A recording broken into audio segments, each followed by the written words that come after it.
श्रील प्रभुपाद जी ने इस बात को स्पष्ट किया कि देखने में बाहरी रूप से भगवान का शरीर और हमारा मृत्यु शरीर दोनों एक जैसे दिखाई देते हैं.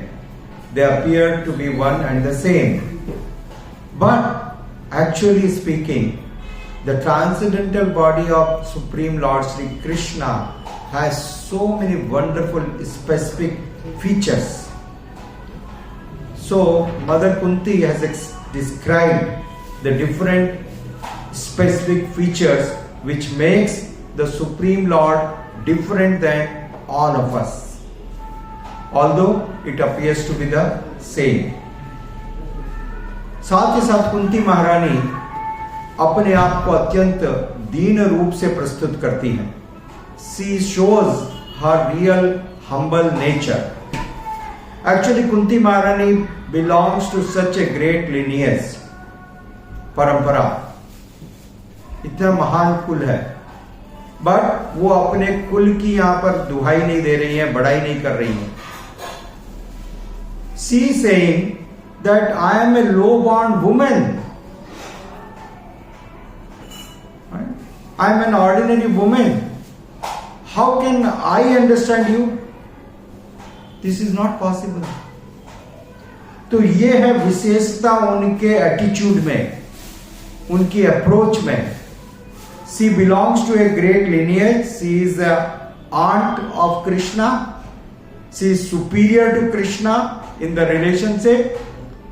She is properly placed, but she is taking such an humble position. This is the qualification to attract the mercy of Krishna, not otherwise. We remember one very important example. जब भगवान चैतन्य महाप्रभु राम के लिए ग्राम में थे और मध्य रात्रि के समय श्रील रूप गोस्वामी और सनातन गोस्वामी जी उनके पास आए, और सनातन गोस्वामी जी और रूप गोस्वामी जी ने उनको दांत में तिनका पकड़ करके दंडवत प्रणाम किया और फिर कहना प्रारंभ किया, हे महाप्रभु, हम लोग जगाई मदाई से ज्यादा पतित हैं. We are fallen than Jagai Madai. Jagai Madai, they did not do any Vaishnava aparad. But we are so sinful, we are serving a Mughal king. So we do not have any qualification. Although Rupa Goswami and Sanatan Goswami belong to a very high class South Indian Brahmana community, they were great learned scholars of Srimad Bhagavatam. They were the prime minister and the finance minister of the king. किसी भी प्रकार से वो साधारण नहीं थे, परंतु उन्होंने भगवान चैतन्य महाप्रभु के सामने अपनी किसी भी योग्यता का क्लेम नहीं किया और उन्होंने अपने आप को इस तरह से दीन बताया, humble, took that position. और उसके कारण भगवान चैतन्य महाप्रभु उन दोनों पर अत्यंत प्रसन्न हुए और उनका मन गदगद हो गया. So this is the qualification, this is the quality which attracts the Supreme Lord. The Lord is attracted by this quality, not we are boasting of our so many different, so-called qualities that repels the Lord. This attracts the Lord. और कुंती महारानी वास्तविक रूप से, स्वाभाविक रूप से विनम्र है, तो उनको ये नहीं लगता कि मेरे अंदर कोई योग्यता है. और वो इसमें हम देखते हैं, पहले बता रही है, हे भगवान, आप तो बड़े बड़े अमलात्म मुनि और निर्ग्रंथी, उनके द्वारा भी लभ्य नहीं है. Even they cannot approach you, they cannot understand you. So what to speak of me? I am an ordinary woman, simple woman. I have no qualification. How can I understand you? Until and unless you reveal yourself.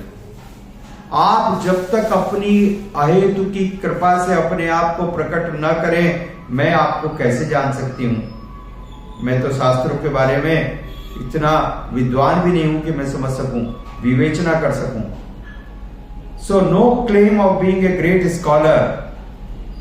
Mother Kunti कहती हैं, मैं सर्वथा अयोग्य हूं क्योंकि मैं तो स्त्री हूं, दार्शनिक चिंतन नहीं कर सकती। आपको अमलात्मनों, परमहंसों और मुनियों के द्वारा भी अगम्य है। चूंकि साधारण लोग केवल पदार्थ के अतिरिक्त कुछ भी नहीं देख पाते, अतः भगवान उनका उद्धार करने के लिए अवतरित होते हैं। अब कृष्ण कृपा मूर्ति श्रील ऐसी भक्तिवेदांत स्वामी प्रभुपाद जी बताते हैं, भगवान अपने इस विशेष रूप यानी अर्च विग्रह में क्यों प्रकट होते हैं और यह अर्च विग्रह क्या है, ये ध्यान से समझने की आवश्यकता है। भगवान अर्च विग्रह में इसलिए प्रकट होते हैं जिससे कोई भी जन साधारण उनको प्राप्त कर सके, उनके दर्शन कर सके, उनके साथ संबंध स्थापित कर सके through the medium of urge विग्रह। कृष्ण कृपा मूर्ति श्रील ऐसी भक्तिवेदांत स्वामी प्रभुपाद जी दूसरा उदाहरण देते हैं पोस्ट बॉक्स का। आपने देखा होगा पहले के जमाने में बहुत जगह पर, अलग अलग जगह पर, सड़कों पर पोस्ट बॉक्स लगाए हुए होते थे। उन पोस्ट बॉक्स के अंदर कोई व्यक्ति एक पोस्ट डाल देवे तो वो पोस्ट कहीं पर भी विश्व के कोने में भी अपने गंतव्य के पास पहुंच जाती है। It reaches the person whom it is addressed। उसी प्रकार से भगवान के दिव्य विग्रह ये दिव्य हैं और ये भगवान जो गोलोक में निवास करने वाले कृष्ण हैं उन तक हमारी इच्छाओं को, हमारी प्रार्थनाओं को तुरंत ट्रांसफर कर देते हैं। और भगवान जो दिव्य गोलोक में रहने वाले हैं उनको हम तक पहुंचाते हैं। टू वे फंक्शन, इसलिए ये बहुत दिव्य है। और श्रील प्रभुपाद जी ने बताया ये भगवान के अर्च विग्रह नाना प्रकार से हो सकते हैं और ये भौतिक वस्तु के बने हुए होते हैं, परंतु इनको भौतिक नहीं समझा जाना चाहिए, क्योंकि जैसे ही भगवान के विग्रह उन भौतिक वस्तुओं से बनते हैं वो वस्तुएं भौतिक नहीं रह जाती हैं, वो भी दिव्य हो जाती हैं। और इस क्रम में प्रभुपाद जी ने यहां पर चर्चा की कि विग्रह मन के भीतर बना हुआ रूप, मिट्टी का रूप, पार्थिव रूप, धातु रूप, रत्न रूप, रंग रूप और जमीन पे बना हुआ रूप इत्यादि। और इन सब में सबसे ज्यादा जो आनंदित करने वाला और हम सबके जीवन में एक आशा की किरण है वो है मन के भीतर बना हुआ रूप। Please listen everyone very carefully. ये जो मन के भीतर बना हुआ रूप है, इस रूप को यदि हमने अपने मन में और हृदय में बसा के रखा तब ये हमको मृत्यु के समय में काम आएगा। जब हमारे गला रुंग जाएगा, आंख नहीं खुलेगी, इंद्रियां काम करना बंद कर देगी, हम सभी प्रकार से निढाल हो जाएंगे, तब भी हम अपने मन में भगवान के उस रूप का ध्यान करके अपने जीवन को सफल और सार्थक कर सकेंगे। This is great. इसलिए जब भगवान के दर्शन करते हैं, श्रील प्रभुपाद जी ने बताया कि इतनी एकाग्रता से करना चाहिए, with so much of concentration and absorption that कि वो भगवान की छवि हमारे हृदय के अंदर विराजमान हो जाए, अंकित हो जाए, और जिससे हम आंख बंद करके उस रूप का ध्यान कर सकें। यहां पर एक विशेष उदाहरण श्रील भीष्म पितामह का आता है। भीष्म पितामह वाणों की सैया पर लेटे हुए थे। He was on the bed of arrows पूरी तरह से, और वो भयानक पीड़ा में थे, अपने शरीर को छोड़ने का प्रतीक्षा कर रहे थे। परंतु उस समय भीष्म पितामह अपने मन में भगवान के उन दिव्य रूप का ध्यान करते हैं। He was remembering the transcendental form of the Supreme Lord। जब भगवान वहां पर कुरुक्षेत्र की युद्ध भूमि में उनके मस्तक पर पसीने की बूंदें थी और वहां पर जो धूल उड़ करके उनके मस्तक के ऊपर लग गई थी और उनके घुंघराले बाल, केस, और क्रोध से उन्होंने उस चक्र को उठाया था। तो भीष्म पितामह उस छवि को याद करके, उसका ध्यान करके, और वो मुस्कुरा रहे हैं भगवान के उस रूप का ध्यान करके, भगवान की उस लीला का स्मरण करके। So this is the greatness. भगवान के ये जो दिव्य रूप है जो मन में रहता है अंकित, वो रूप कितना विशेष है। और ये भी प्रमाणिक है, दिस इज ऑल्सो बोनाफाइड। हम उस रूप की सेवा भी कर सकते हैं। You can offer flowers to that form, you can offer aarti to that form, you can offer नैवेद्य to that form, it is all bona fide। सोचिए कितना अद्भुत है ये। इसलिए भगवान की सेवा किसी भी बाहरी वस्तु के ऊपर आधारित नहीं है। It is not dependent on any external facility, not at all, right? No one can stop you, no one can stop anybody from serving the Supreme Lord and approaching Him in any situation, anywhere.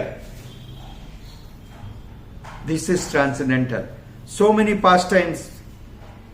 भगवान स्त्रियों, शूद्रों और द्विज बंधुओं के पर भी दया करते हैं। शर्त यह है कि वे मंदिर जाएं, क्योंकि इस प्रकार के लोग उस परिस्थिति में नहीं है कि भगवान के दिव्य स्वरूप से संबंध स्थापित कर सकें, because they are conditioned to see only the matter. उनकी आंखें पदार्थ के अलावा और कुछ नहीं देख पाती हैं। इसलिए आवश्यक है कि सब मंदिर जाएं, और इसलिए पहले के समय में और आज भी इतने सुंदर सुंदर मंदिरों का निर्माण किया गया है, क्योंकि वहां पर जाके वहां के इस सुंदर वातावरण से भक्त लोग भगवान के साथ संबंध स्थापित कर सकते हैं। There is a beginning of the relationship by offering him the transcendental services. और भगवान के दिव्य दर्शन चरण कमलों से प्रारंभ करने चाहिए। क्रमशः जांघों, कमर, वक्ष स्थल और मुख तक पहुंचे। उसे भगवान के चरण कमलों का ध्यान पूर्वक दर्शन करके और फिर मुख कमल का दर्शन करना चाहिए। बिना चरण कमलों के दर्शन के मुख कमल का दर्शन करने का प्रयास नहीं करना चाहिए। और यह श्रीमद् भागवतम का प्रथम स्कंद और द्वितीय स्कंद कृष्ण कृपा मूर्ति श्री ऐसी भक्तिवेदांत स्वामी प्रभुपाद जी ने लिखा, these are the lotus feet of the lord, these are the lotus feet. इसलिए ध्यान पूर्वक इन अध्यायों का, श्रील प्रभुपाद जी ने कहा, ये जो प्रथम 3 स्कंद हैं, ये 3 स्कंद अपने आप में पूर्ण है। इन 3 स्कंद का भी यदि आपने ठीक से अध्ययन कर लिया, श्रवण किया और मनन किया, तो आपको भगवत तत्व की प्राप्ति हो जाएगी। Srila Prabhupada said that when he went to America. The form of the lord represented by the material qualities such as stone, wood और oil paint is not actually material. That is the absolute nature of the Supreme Lord. ये भौतिक चीजों के बने हुए हैं, परंतु ये भौतिक नहीं रह गए। जैसे ही भगवान की छवि इनके ऊपर अंकित हुई, ये विशेष हो गए। They does not remain ordinary. जिस प्रकार से एक पेपर पर कोई भी आप एग्रीमेंट लिख लो, ठीक है, it remains just a paper, परंतु यदि उस पेपर के ऊपर प्रधानमंत्री के हस्ताक्षर हो गए तो क्या वो साधारण पेपर रह गया? No, it becomes a valid document, it has a special significance. Similarly, the moment the supreme lord appears due to his sweet will on that matter, which is apparently a matter. A metal is a matter, stone is a matter, paper is a matter. परंतु जैसे ही भगवान उसके ऊपर प्रकट होते हैं, वो दिव्य हो जाता है। फिर वो मैटर नहीं रहता, वो स्पिरिचुअल बन जाता है। It becomes spiritual.